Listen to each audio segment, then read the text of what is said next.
my mother's relationship with me was more, I would say it wasn't more parent-child. We had an understanding. Like we had, she created an environment where I was able to speak up. We could reason out together. Like she didn't belittle me, like you're a child, But when I got to my auntie's house, there was always this aura, that we should always fear older people. So it was very conflicting, but I learned to manage. So when she passed away when I was 12, it was very obvious that I'm supposed to continue staying with my auntie. Yeah. And so that is class 7, second term. Class 7 first term when she passed away. So from class 7 second term, I was now coping in boarding school without seeing my mother. My father first showed up. When did he first show up? I think he first showed up at my mother's burial. Okay. And then now every time he would come for visiting day, but he didn't tell me who he is. And so now looking back, and probably have thought about this, do you think they were blocking you from having an interaction with your father so that you don't have a fighting ally, because they know eventually they wanted to do dirty to you on what is legally yours? Well, I already told you they wrote my father a letter. Guess who was the next person to be written such a letter? Yeah. Me. No way. Yeah.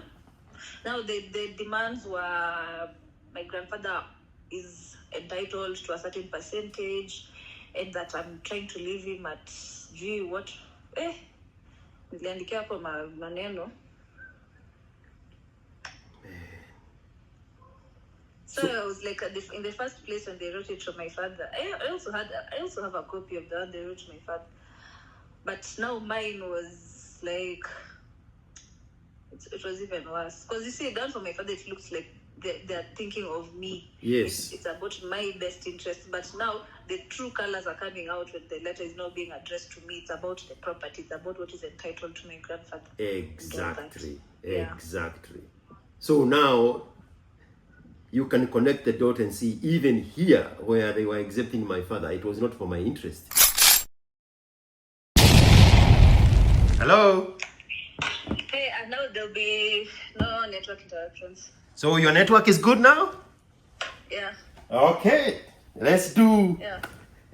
take 2. Nice too. I said take 2. Take 2, yeah. Yeah. Action. Action. Yeah. So how is the new life by Mount Kenya? I think we were talking. I was reminding you about one of the first spaces I attended on Mariam's, and she asked me to describe my ideal life, and I told her I think the dream for me would be a place like Nanyuki, just a slow life, but at the same time, you're able to work. You know? Yeah, so that's what I'm experiencing here. I'm not saying that I don't wake up early, but the town doesn't even wake up early. But when you just take your time to plan and get an idea, and people buy, you can live comfortably. So you like the slow pace? I like the slow pace. Yeah, I like the slow pace. So when you say people don't wake up early, is it a sleepy town or is just a snoozy town?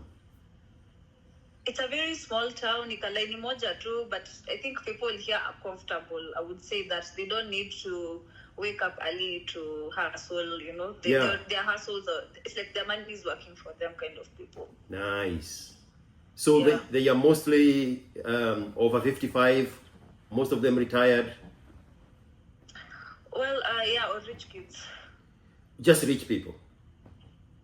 Mostly, I mean, because even here commuting, there's no Uber, and I would imagine that Uber would be in demand, but I guess people are already equipped that way, so Uber didn't see, I mean, maybe they did their market research and decided that people here wouldn't be taking cabs. Yeah. So I think many people drive themselves. If you have to get somewhere with cab, you have to have a cab guy. Yeah. And now motorbikes, and then but it's generally a place where you don't need to. Some people walk. Actually, you can even walk to town and to wherever you're going. Yeah. So what was the question again? Like the age group. Yeah, the demographic. Mostly older folks. Yeah, mostly older folks. Okay. And foreigners. I mean, we know the foreigners that are here. Yeah.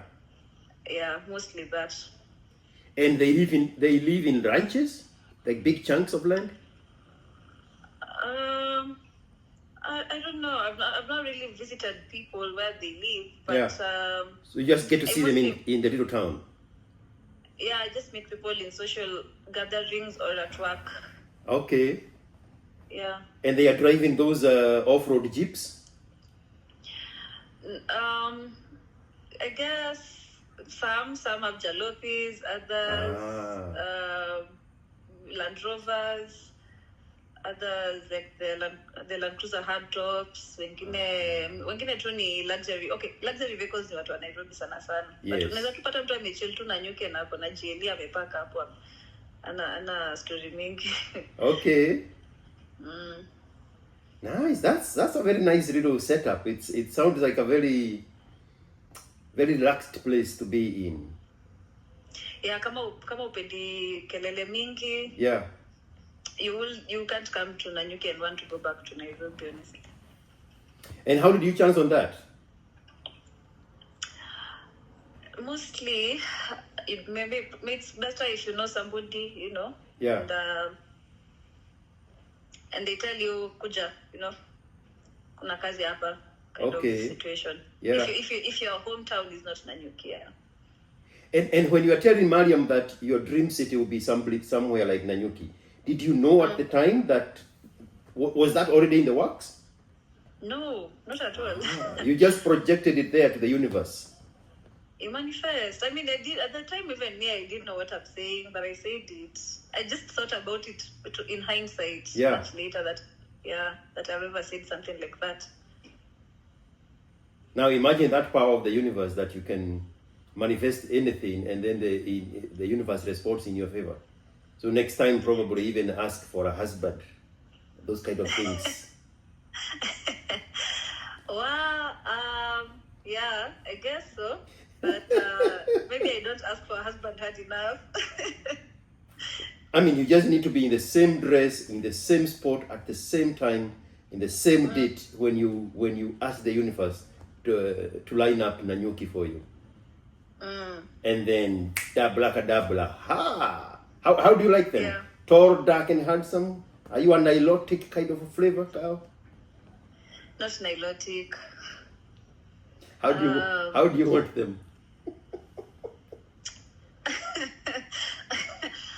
At this point, I think I'm just looking for somebody whose head is screwed. Somebody who is breathing. As long as they are breathing. Not breathing, the head is screwed on properly. They know what they're doing. That's all. Oh my goodness. Yeah. But you have to be realistic at my age. But it sounds like you say Nilotics need not apply. Need not. I mean, culture-wise, I have my concerns about Nilotics because our cultures are I think they're kind of far apart, honestly. And I don't try to get too far off my roots that I barely know. Honestly, I'm still trying to... I was about to bring that up. Are you talking about your culture or their culture? I think their culture, Nilots' culture, is a bit of ours. Yeah, but you don't have much culture to call home about yourself. But that's what, I know. But I'm trying to get acquainted with it. So, you are now on the right path to. Are you learning the language? Are you speaking it? I'm trying, but you see, the culture is easier to learn fast as I learn the language, so I understand the differences. Yes. Yeah. And also attending some events, those cultural events of Rorasio and Gurario and Camoeredos and all those. Katakiande. Gogotinerio Kiade. And then so now once you Once you go to more than one of those, then you are now able to distinguish what was the difference between this one and the previous one what we went to. And then you add the third one. And it now start making sense to a point where you can arrange them in the right order. Which one starts and which one is the last one. And I think the last one is Gutineri Okiade. I think. Yeah. So you start from Kohada Idege. From Odonyama. This is not the first one. That's the Kohada Idege. You go in there to report that you want to start a relationship here. And then you take all through those stages. The only thing I wouldn't want you to do is wear those ugly brown Kikuyu dresses that those... Nah.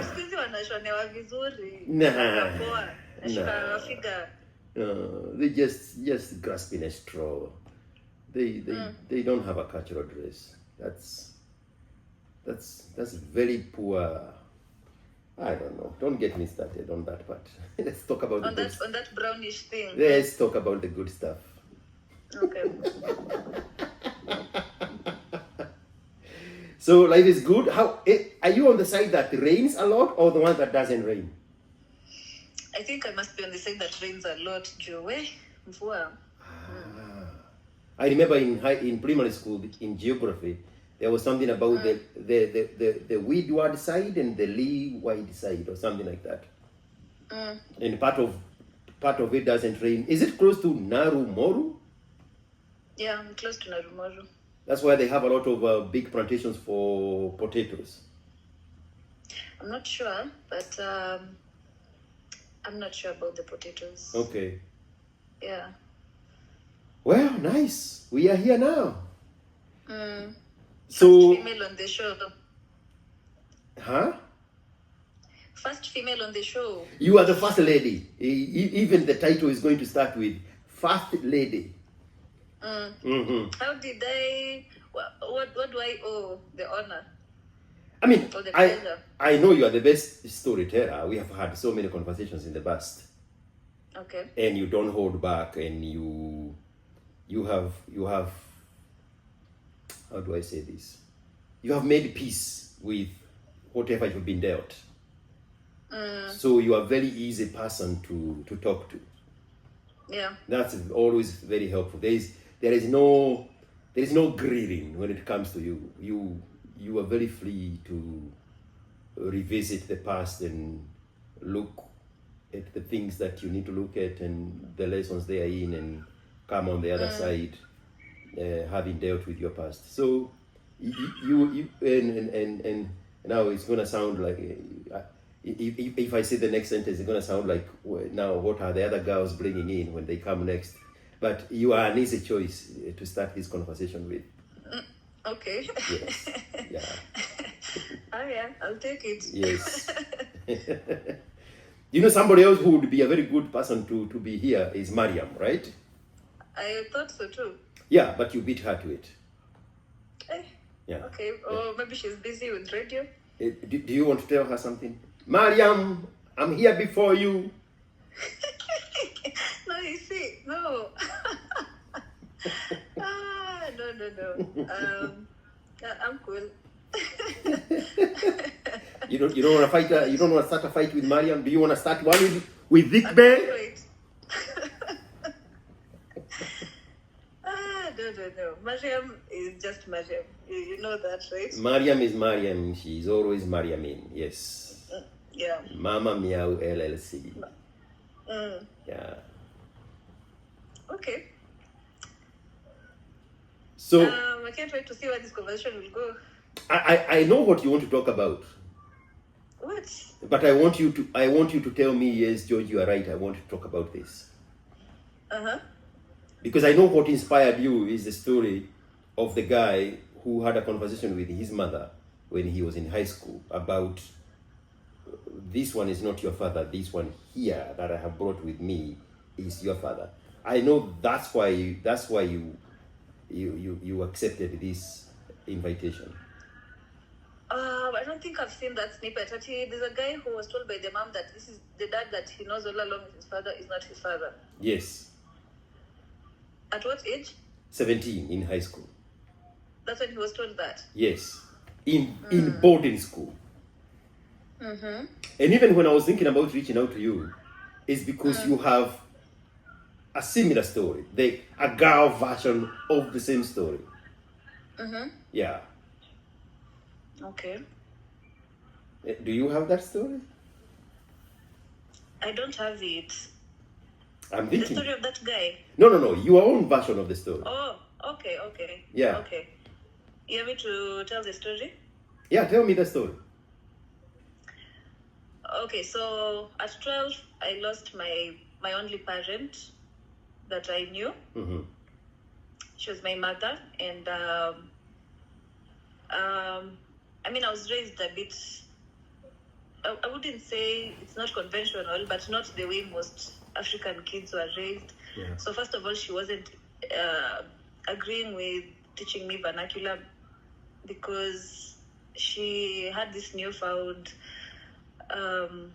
notion that tribalism is bad for the country, and she wasn't going to teach me how to speak Kikuyu. At the same time, we were always moving. She was a career woman, so we were always moving up and down. And, in this county or that country, or, the farthest we went is probably TZ, but we were moving a lot. But I had to be in school. I had to be in Nakuru. She tried not to make me move around with her, so she would leave me with her only sister, my auntie, who had older kids than me. Okay. So my auntie's family raised their kids very differently from how my mother raised me. My mother's relationship with me was more, I would say it wasn't more parent-child. We had an understanding. Like we had, she created an environment where I was able to speak up. We could reason out together. Like she didn't belittle me, like you're a child, But when I got to my auntie's house, there was always this aura, that we should always fear older people. So it was very conflicting, but I learned to manage. So when she passed away when I was 12, it was very obvious that I'm supposed to continue staying with my auntie. Yeah. And so that is class 7, second term. Class 7 first term when she passed away. So from class 7 second term, I was now coping in boarding school without seeing my mother. And that is when my father came into the picture. They had already put you... Really... Wait, they had already put you in a primary boarding school? Yeah. Ah, okay. Yeah, ever since I was in class 5. Okay. Yeah. Yeah. So my father first showed up. When did he first show up? I think he first showed up at my mother's burial. Okay. And then now every time he would come for visiting day, but he didn't tell me who he is. So when he came for the burial, you did not know who he was. You did not have any conversation. We did. You did? Yeah, but he was with my mom's best friend. So she just told me, hi, I'd like you to say hi to somebody, just that, and he was like saying hello, but I was grieving. I just thought they were well wishers and all that. Yeah. But now he continued showing up more and more in school. At some point, he even wants to go talk to my class teacher, check my progress in class. So it was a bit suspect, but I didn't really think about it. Like I said, I was a child and I was dealing with a lot. Yeah. So I actually found out he's my father, like, after I finished class 8. Okay. Yeah, because I asked, my auntie used to keep telling me, there's your daddy's gonna come and see you in school today for visiting day. So when he comes, I dismiss him because I know he's that guy who just came for the burial and has somehow been coming to school. Even sometimes he would come when it's not even visiting day. Yeah. But I didn't, okay, of course at the back of my head I was like, why is he so concerned? But everybody else could see the resemblance. It's uncanny between me and him, but me, I couldn't see. Like, you don't see yourself inside a circle unless you're outside the circle. So he would just come, but you see, now when he comes and I'm expecting my father to come, it's not him I'm expecting. So he comes and then I'm like sitting there, like, okay, hi. But I'm waiting for whoever this is that is my dad to come. And I'd have like mad anxiety the entire time, only for me to be told later after I finished class 8, and I'm asking my auntie, why do you keep telling me my dad will come? Because even after the visiting day ends and I don't see who my dad is, I don't feel surprised. I'm like, come on, this guy has been absent my entire life. Why would I be surprised that he's not here on one visiting day? Yeah. So when I finished class 8, I asked my auntie, why do you keep telling me my dad is coming and he doesn't come? I'm tired. Like, tell me tell whoever that is to just not come at all. Then he told me, no, it's so and so. And I was like, yo, really? And then you see my auntie at that time was like, how are you feeling about it? Like, how are you taking it? Me, I think after my mother's death, there's nothing that can shock me more than that. So I just took it as it is. But I felt an ick. I was like, I wasn't ready for that information. Yeah. So every time he tried to reach out, I wasn't probably communicating the same way I used to before. And by this time now you're preparing to go to high school. Yeah, now I was going to high school. Yeah. And I think by the time, they are taking you to another boarding high school. Yeah, a Catholic one actually. Mm-hmm. I was actually raised Catholic. My mother raised me Catholic. She also, like, when she left me with my auntie, she's Catholic, but their parents were not. My mother converted to Catholicism when she was in high school. Okay. So when I met my father, I think one of the biggest reliefs he had was that I'm Catholic. He didn't think I was, because when we buried my mother, she was not buried by a Catholic with the rites. The reason is because like I said, we're always moving around, so there's no one parish that can recognize her presence. Yeah. So she had to be buried by my grandparents' church, which is PCA. So when my father came for the burial, he assumed I'm also not Catholic, but so when he found out that my auntie made sure that I go through all the processes, he was a bit relieved. Wow. Mm. So now we're talking about the high school part, yeah. Yes. So I went to a Catholic high school, boarding, girls, all girls. Mm-hmm. And now he continued coming there even now, after he is now your father. Well, after finding out he is, there was a bit of issues with my maternal side, especially my grandfather, so they kind of told him to keep off until I'm of age and I decide for myself that I want to get to know him. Your maternal side? Hello? Your maternal side? Yeah. The side that also your auntie comes from? Yeah. And now they are taking back the information they just gave you at 12? So that was my auntie. So my grandfather is the one who changed his mind because his brother told him, like, no, who is he? He's not made any matrimonial steps. How can we just welcome him into the family like that? Like, how are we gonna make it easy for him that way? So they just wrote him a letter and told him, leave her alone until she's 18, then she can decide for herself. But for now, we don't think what you're doing is right. So I have to ask, just like a fellow cultural member, what could possibly go wrong? What is this thing they are preventing from going wrong at 12? Okay, they didn't want him to take.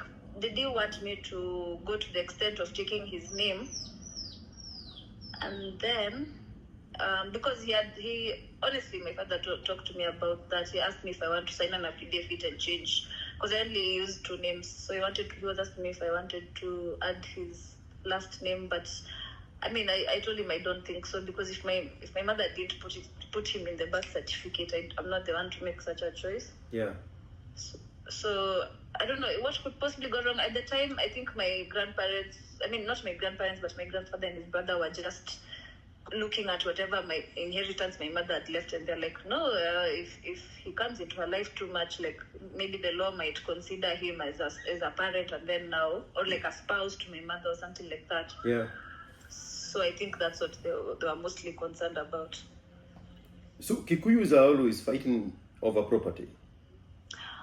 Always, yeah. the interest of the property is now being used to propagate this fakeness that they are concerned about you. But sorry, I think you're breaking. what is most important? Is it not most important for you to know your father when you're still young? And that was more important, yeah. So my auntie didn't discourage it. Like, yeah, she made sure that if he wants to see me, I still see him. yeah, But she didn't even before that, she's the one who initiated all those visits when you're in primary school for him to show up to eventually, graduate you into, first of all, creating a relationship with him, and then eventually discovering that he is your biological father. And this is a failure of the society, if I may add just briefly. A failure of? This our Kikuyu culture. Yeah. We hide the father from the child even before the child is born. Yeah. The whole community comes together. When a woman gets pregnant before she's married, the whole community comes together. The woman who is pregnant, her mother, her father, and the men in the society. They all conspire together to hide the father from that child. They will go do all those other cultural things, like fining and charging this guy to pay a penalty. And then everything else is set under the rug. And this child grows up not knowing their father. Yeah. And they are very comfortable with that. I remember having this conversation with a girl and asking her how they do it. If a girl gets pregnant before she's married, they have to find who is the father and bring them in the picture. Do the same Kikuyu cultural thing of finding him, and he pays a robora kind of a thing, but he is always going to be in the life of that child. There is no child without a father in girls' culture in South Africa. Yeah. Now you are 12 and your father is telling you these complicated things about signing an affidavit to put his name on your birth certificate. That is too much. Why didn't the adults handle that before you are born? They didn't know who my father was. My father showed up himself. But your auntie knew who he was. No, she didn't. My mom didn't tell even my auntie. So at what age did he show up? Okay, the person who knew was my uncle, my youngest uncle. Yeah. Is the one who used to get along well with my mom. Yeah. So he knew. Yeah. My grandmother had probably run into my father a few times when she visits my mother, but she didn't know immediately. Yeah. My mother and my father never dated, actually. Yeah. Either way you look at it, the culture failed you, right? No, my mother was dating somebody else, but because of his tribe, my grandfather refused to endorse the marriage. So, but for their own reasons, they broke up. Even though they didn't break up because of that, they still broke up. But now my mother at the time was 28. Yeah. So I think she just wanted a child and move on. So, but my father and her were good friends. They were like a bar couple or something like that. Yeah. But they were together in campus throughout. Finished campus, went to work the same farm. So I guess at that age, at 28, she just wanted a child. I don't know if they had a conversation with him about it before, but I would probably say that my mother just made the decision on her own, if I'm not wrong. Wow. So now you are in high school? Him was my youngest uncle, and maybe some of her cousins that were very close, but my auntie didn't know. Wow. And my auntie was the older sister, so maybe she was afraid of her judging her or something, yeah. And the uncle that knew never communicated anything to you? Not at the time? The uncle? Yeah. Sorry, I didn't get you. Sometimes you're breaking a bit. The young uncle that knows never communicated anything to you at the time? At 12? At whatever age? What? No. It was not their place. Yeah. Yeah. So now you The are last- 12 the or last- 13, and now your father is introducing you into these murky waters of whether you want to change your name and you have no idea. Sorry, The murky waters of trying to change your name. Oh, yeah, I was at 15 when he suggested that. Okay. But me, I just said I don't think so. I'm not in a place to also decide that if it's okay. Yeah. Because he was asking me to think about it before I turn 18, before I take an identity card. Okay. Yeah. So now what happens next? I turn 17. I finish Form 4. And I go sit down my grandmother and my grandfather. My grandmother is not problematic. We were always talking stories with us, so it was mostly my grandfather that I wanted to address. But I told them that I think I need to know the other side of the story. So I've decided, you guys said that when I turn 18, I can decide for myself, and I've decided I need to know who he is. Okay. And you're like, cool, it's fine. So I went to visit him first time when I finished Form 4. He came with his wife to pick me in town and went home. They showed me my room, but because of how I was used to living when I was with my auntie, I was mostly in the bedroom. Like I wasn't very enthusiastic about interacting with people, but eventually I realized they're easy. So I started not staying in the room too much. You have finished. So that's how You have finished high school at the time. Yeah. So you have plenty of time to hang around with them. Yeah. Yeah. Before campus, yeah. Yeah. And they are just letting you have your moment and have your space, and eventually you warmed up. Yeah, I warmed up, yeah. What is the first thing you remember that is exciting that or remarkable that you did with the three of you? The first thing that excited me about them? Yeah. I think eating dinner together and breakfast. I've never, like, they would have heavy breakfast and together, as a family. Yeah. Like what else? I guess that the breakfast part. I'm not even a foodie. I don't even like breakfast, but just that feeling of sitting together with people. Yeah. And praying before food, It was new, especially the praying before food. Jeez, I think I've always been around people who just live their lives. But you used to say your prayers in Catholic school. Yeah, but you see now, like, this is now together as a family, and everybody has their day to say their prayers. But Catholic prayers ni moja tu, like atukangi ati ukangi hapo unaanza kwa inventive with prayers. Unapanga na ya food, ya what, yeah. Yeah. And so you slowly warmed up to them. Yes. How was his wife? Pleasant than I expected, actually. Yeah. Yeah. Did she have children? Yeah, they're younger than me. No, at the time when you were showing up at 17. At 17, yeah. They did. Sorry? They already had children.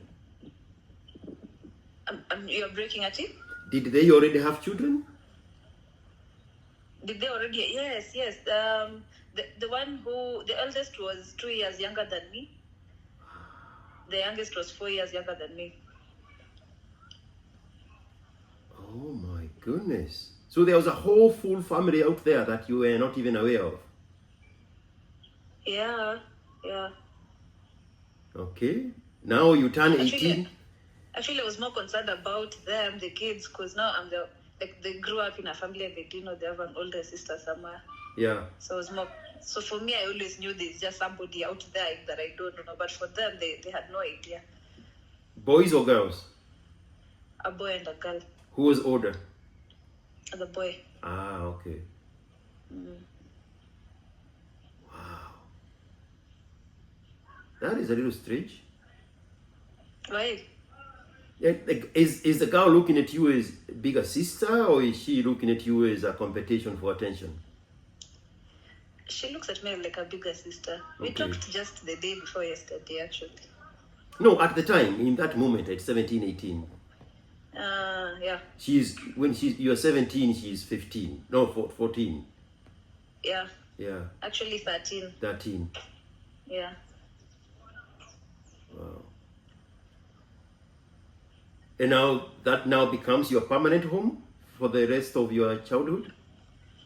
I wouldn't say so, because I would still go to my auntie's. Then I was mostly in school, and during long holidays, I didn't like banning, so I would probably have something to do. Then I'd stay at my auntie has an elder daughter, so I would stay at her house, because she was not in Nairobi. She would work in these hardship areas like Kakuma and Dadaab. So when her house in Nairobi was empty, so I would just make sure that I have enough for electricity and food. So I would stay mostly at hers if I'm doing something in Nairobi, like an internship or something. Yeah. How was college life? College life was mostly fun. Yeah. I was mostly socializing, making friends. I wouldn't say my schoolwork was difficult. I've never had a missing mark or, a special exam or all that, but, I would just make sure I attend all my lectures and I understand what is expected. CATs, continuous assessments, were group work, sana. So most times sitting exams were end of semester, which were not hard. Yeah. So now, if we go back to when you were 11, when your mother is passing away, and you had created this very good, like, big sister, small sister relationship with her, and then she's taken away from you. And then she's taken away from you. Yeah. So how did you deal with that? Shock. It was shock, and I couldn't socialize at the time. I think I was too young, and then kids around me also too young to be able to process that I'm dealing with a lot. So I couldn't. I think I was also ashamed. It was almost like shameful for me that I've lost a parent. I don't know why kids feel that way. Yeah. At the same time, I was jealous. If I see somebody having a good time with their mom, I would feel like a lump in my throat. Yeah. And then I would cry a lot. And I didn't know if I'll ever get over that pain. I still feel the pain sometimes. It was not easy. I remember you telling me an incident that happened in school. Now I'm guessing it's primary school.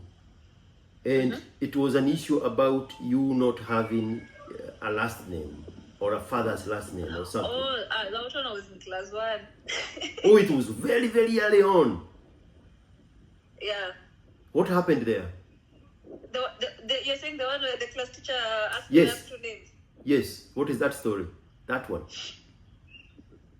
So, Mrs. Ouma, I was in class. I think we were just in class, and I think that time single mothers were not common, early 2000s. So she I don't know. I think I just remember vaguely her asking me why I have 2 names, and I was like, those are the names I have. And after she asked me, what about your father's name? And I said, I don't have a father. And I was saying it so confidently, like, I don't have a dad. Yeah, it didn't mean anything to you. Yeah, it's just the information. Yeah. Then she told the rest of the class, let's laugh at her. How can she not have a father? Then imagine, because everybody, their kids, I remember just kids standing back, looking at me and like, ha, Wow. And to me, I was like, Sasa, these are the same kids that even borrow me my break. When they have mandazi, I have apples. Why are you laughing at me? Like, for me, my thought process was already like, come on, guys.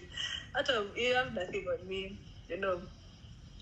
So I didn't take it any seriously. Alafu, even I was so privileged, but me, I knew from the word go that other kids probably don't have the same things I have. Yeah. My mom's workplace would even give her free stationery because she has a child. Yeah. They'd give her free stationery like rubbers and pencils, they're good quality, and even dewormers. Yeah. Yeah. So mi sikuwa naona kama kuna kitu ya kunichekelea hapo. But you are 6 or 7 years old at the time. Yeah, 6. But you still remember it, so it had an impact on your childhood. No, I just have good memory. I think I can remember as far back as 3. Oh, holy cow. Yeah, I can remember writing the date on my exercise book, 1999. I remember that. Really? Yeah. Wow. I remember the first wedding I attended when I was 4. Mm-hmm. I have memories of that also, but it's because of the cup. It's because of the cupcake and the Fanta soda. I remember more about the flavors of the soda and the cupcake than I remember about the wedding itself. Yeah. It was my mom's cousin. My grandmother's brother's daughter. Your grandmother's brother's daughter, so Yes. second cousin, yeah? Yeah, in this culture they say second cousin. In our tradition, we call them auntie. Yeah. So that is the wedding I remember, and I think I was maybe 5. But I only remember the flavor of the soda. I don't know why. I know where we were. I can close my eyes and see myself sitting in the grass under the trees outside a Gator PCEA church across the street from Gator Girls High School. I remember all that. The kids are sitting down on the grass under the trees, and young girls, young women are serving us soda and cupcakes. That much I remember. But I don't even remember the bride or the bridegroom. I don't remember the songs. I don't remember anything else. It's only the taste in my mouth of Fanta. Of Fanta.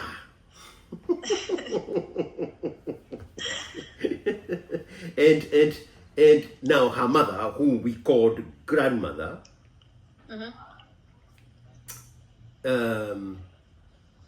she was from that generation that interacted with the white people. She had an oven at home. She had a big stone house. I think it had an upstairs. She had a big stone house, and then on outside across the big house there was a space for baking and cooking, and she had an oven, and she would prepare those cupcakes at home, homemade. She would do baking at home, and periodically, I don't know why, but we would go there, and the only thing I remember is the cupcakes. And they were so good. We would even eat the wrapping of the cupcake. We would eat the cup of the cupcake. This is late 70s. Maybe 77 or 78. But yeah, I have some of those memories. Yeah. But not 3 years old like you. I don't remember anything from 3 years old. I think I got it from my grandmother, because both of us would remember things even none of the middle generation could remember. Yeah. So my grandmother had that photographic memory. She was very good with dates. Yeah. Like, she would tell you this happened on this particular date, and she would remember that, and my aunties are like, how does she even know? And she's older. Yeah. So I think it's not for everybody. Yeah. I have photographic memories, but I have to use the events to remember the dates. I cannot remember the dates to attach them with the events. Or New Year's or Easter. Yeah, it has no. It has to be what happened.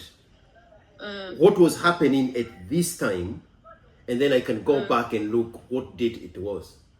But I cannot remember the date. I'll remember the event and then connect it with the date. Yeah. I think you also have a good memory. I try. From your conversations, yeah. I try. I remember people's voices. I remember people's stories. I am still working on names. Remind me your name Names. again. Yeah. And you nickname people that you will It's the only way to remember them. Anyway. The first time we interacted, I nicknamed you something to do with a home in-house. You know, like an in-house doctor. Household feminist. Yeah, household feminist. You said it. You said it.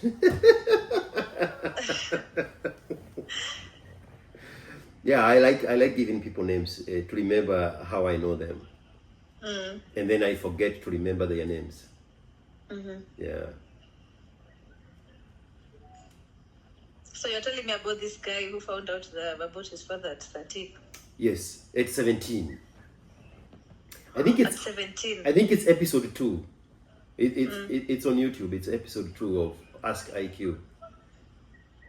Yeah, I'll have to go catch up with that one. Yeah, and at 17, even when we were having that conversation a few days ago, he was still physically bothered by it. Yeah. So, do you now, if we start with your mother passing away, what are the long-term effects of that trauma at the age of 11, that loss?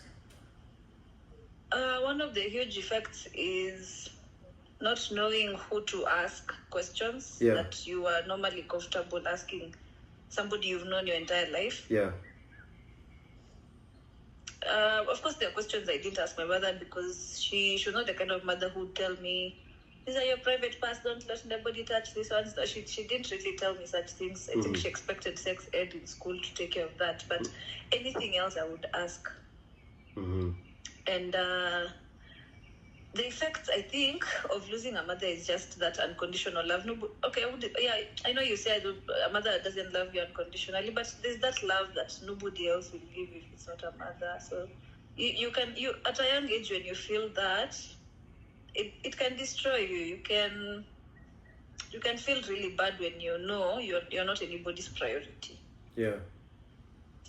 And I guess for me the biggest resolve was, hey, for me it used to be like an immediate threat. Like, for example, I'm in class 7 now. I know class 8 I'm doing KCP. So the immediate threat was, if I fail KCP, I'm going to be really, really fucked. Like, that was now the immediate threat. I finish KCP, I pass. Now KCSE, I fell into depression maybe in Form 2. But again, I was on a scholarship program. So when I almost lost that scholarship, again, the threat started coming back. Like, hey, if you don't read, now you see your scholarship is gonna go, and then who will you fall back to? You see, for me, I'm still not used to my father as my father. I'm still wrapping my head around that. So again, KCSE is the next immediate threat. I try to finish that. So I guess the trauma is, if you keep fighting, it's going to catch up with you. It's like putting a lid over a boiling pot, and then with time, when you're finally out of the, what do you say when you're out of the woods? Yeah.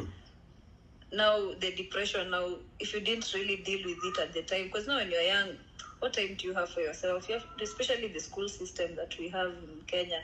Yeah. You're just constantly being beaten into, read all this material, you have all this information you have to know, and do exams constantly. So when you're finally out of the woods and you're not making any decisions based on a teacher or a parent figure, now you start to deal with the inner self, and you realize you didn't even have time to grieve, because all this time you've just been fighting for your life. And then now, that's when the depression can really, really hit you badly. Yeah. But it's mostly just that feeling of, I'm not anybody's priority. And yes, maybe that far that you've come has something to do with you realizing that in the first place, but it's not a comfortable place to be either way if you don't make peace. And we are going to come with how you dealt with that, right? But this thing you just repeated for the second time, when it hit you that you are nobody's priority. Yeah. And I have had different conversation with you where you went back to that place and you said, if the universe was so unfair to me at this age, to a point of taking my mother away, then everything is fair game. I cannot play a fair game if the universe dealt me this back foot. And that's what you are relating to now, saying you're breaking a bit. Actually? That's when you realized at the time that you've been dealt a back foot by the universe. Yeah. And you internalize things to say, I am nobody's priority, so the only priority left is me putting myself as first priority. Yeah. And the universe would want to interpret, no, not the universe. The people would want to interpret that as being selfish. Yeah, exactly. But the universe took away your mother. Yeah. The universe was selfish first. And so how do you deal now with that? That knowing that you are nobody's priority. Yeah.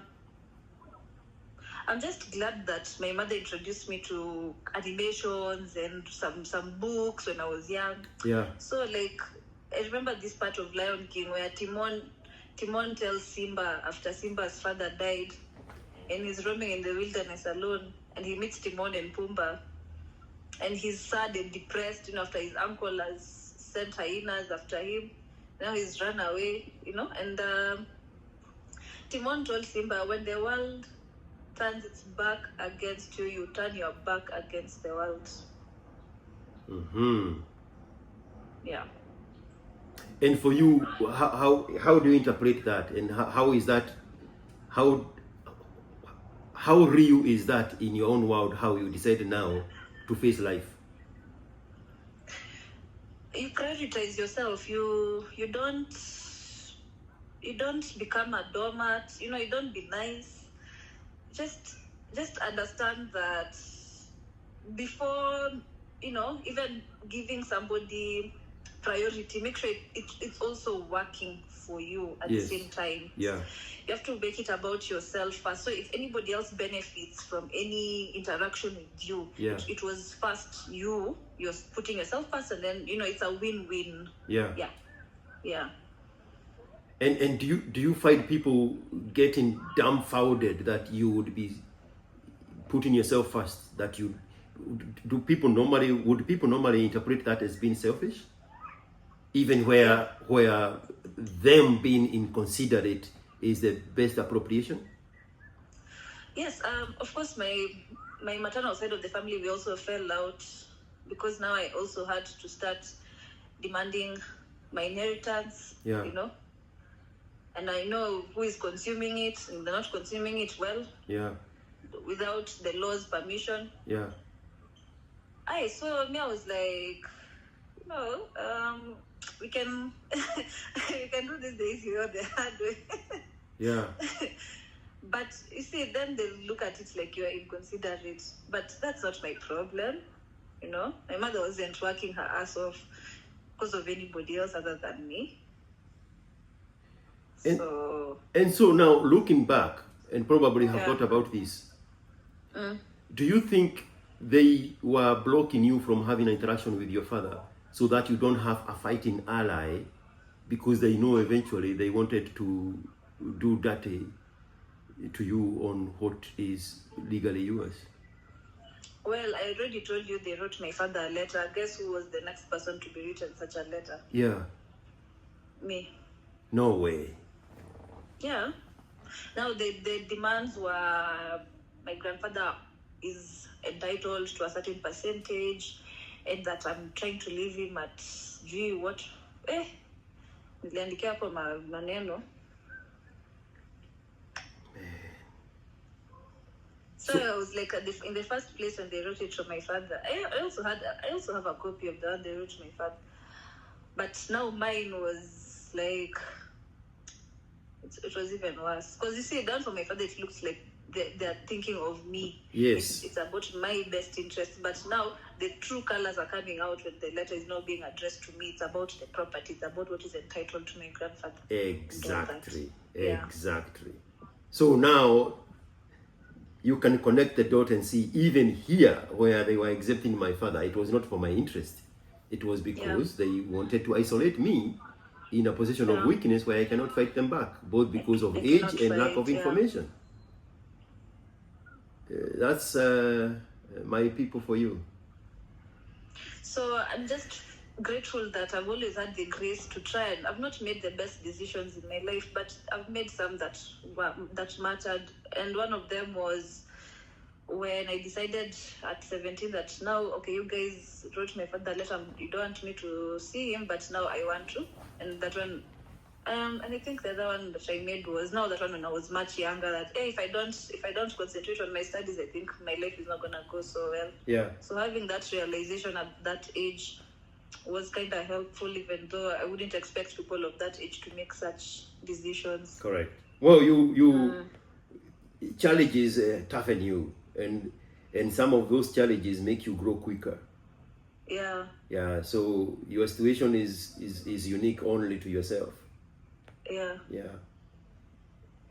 So has everything now been resolved? Is your grandfather still alive? Yeah, he's still alive. Okay. So everything is lining up. Yeah, I took a back foot for a while. I just nilisema kwani sasa, even though my mom was not there, what would I have done? Yeah. So yeah. Wow. And now in adulthood, you have reconnected with your father. Yes. Yes.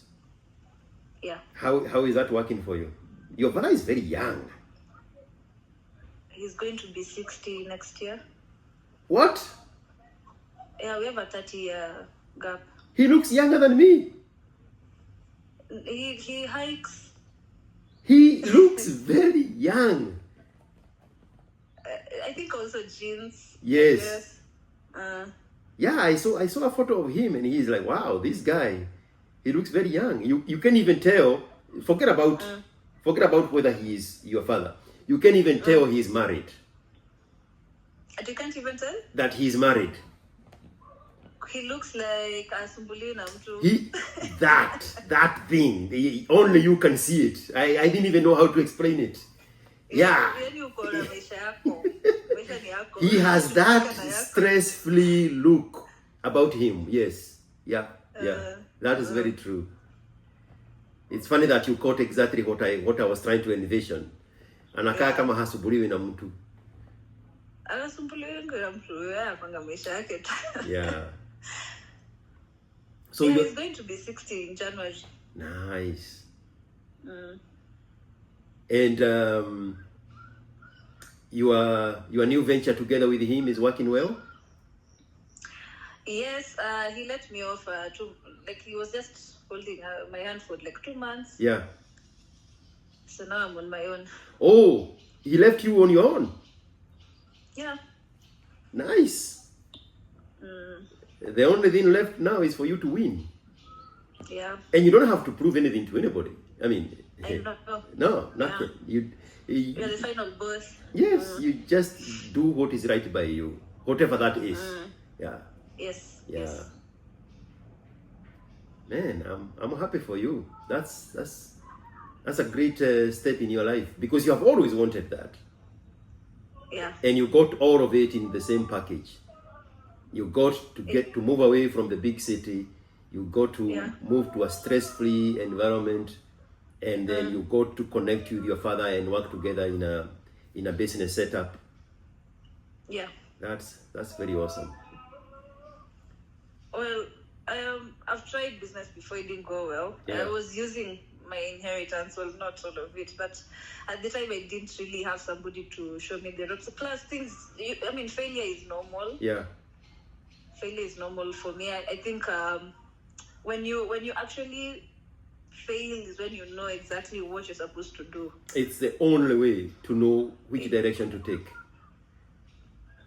You know, it's crazy. I was having this conversation with a client of mine, and she has adult children, and she was telling me one of her sons has been winning ever since he left college. And he said, George, that is not a good thing. He he needs to experience failure. Because if he doesn't, then he's gonna grow a big head, and he's gonna think he's the sharpest person in the room, and he's not. I know. He can only be that after he has faced adversity. Yeah. And she told me he made a lot of money during the lockdown. And everything has been working out for him. And she was telling me, I'm scared for him because he needs that curve. He needs that curve. Yeah. So failures are very important. They are learning curves. I was talking to another client of mine, and he was telling me he doesn't like calling them failures. He likes calling them expensive lessons. Wow. Yeah.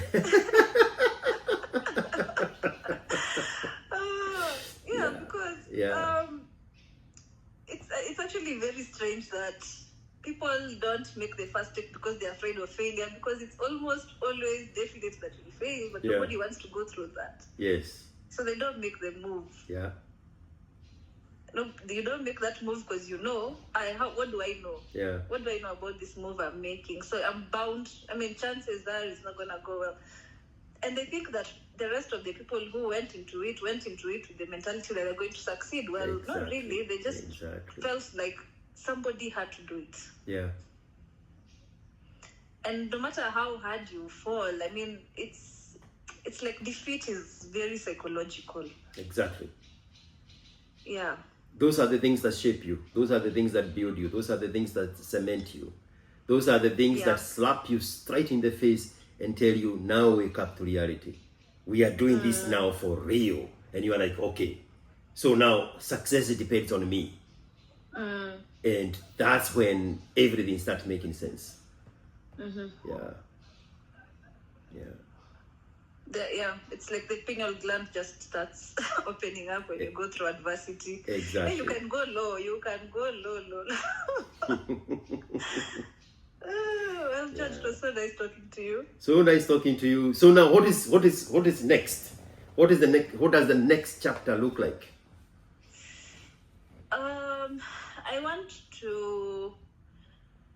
I just want to be a creative in terms of promoting my culture, that the same culture that we are saying that I don't know much about. Yeah. I think it's been it's such a profound realization that making film had an impact in my life. Yeah. Because that was the main activity between my mother and I, besides traveling, because my mother and I, our biggest social activity was just going for a drive, and we leave, we pack a few clothes and all that, and we leave for a place where we can just chill for the weekend. Yeah. But the biggest activity we did after that was, before that was watching movies. And for obvious reasons, my mother was not a fan of local content. She thought it was a bit shallow. And of course, it's true, because we don't really put in enough work into our content. Yeah. Not that we lack the content, but how much investment do we put in the sound, in the lighting? So before I came to Nanyuki, I discovered that I really want to get into this. Yeah. So I took a class at a place called Shantao, where they offer programs in creative media production, and that includes photography, film studies, and 3D animation and motion graphics. Yeah. So even when I got into that class, I was so overwhelmed by my expectations were actually lower. Yeah. Whatever it is I was going to do that I felt was necessary, they exceeded my expectations, and I was like, I really need to do this all the way to associate degree, even though it's something I felt like if I want to go down a road, it's going to be this one. Because I was overwhelmed even at history, like that people those people from that from that side of the culture that think they're the chosen people, the chosen race. Those guys that don't want us to say they're race. I know them. They went ahead and made films about the Germans and how they killed them and all that. And you see, the reason that people watch them is not so much as to listen to their sub story, but how much investment they put in the film. Yes. Yes. So I was inspired by that actually. That is what inspired me to thinking, why can't my culture be promoted like this? It's my responsibility to contribute to my culture. If I do see myself as the it, what's wrong with where I come from? Unless we're the ones who are just not putting in enough work. Yeah. So that's what's next. Perfect. I'm happy for you, and now you have the freedom, you have the time, you have the insight, you have the motivation, and you are in a good headspace. Everything, I'm in a place where the culture itself can be learned. I'm literally just at the foot of the mat. Yes, everything is possible. Yeah. All right. I'm so happy for you. Keep winning. Thank you, George. Keep winning. Keep winning. And when you open a space, invite me. I might be busy, but conversations that we have, they're usually very nice. So I love talking to you. You are my number one person because, again, for the freedom you have given yourself to speak freely. That's very unique. Very, very, very unique. Yeah. Thank you. I appreciate it. All right. Thank you so much. I appreciate you. All right. Bye. Enjoy life.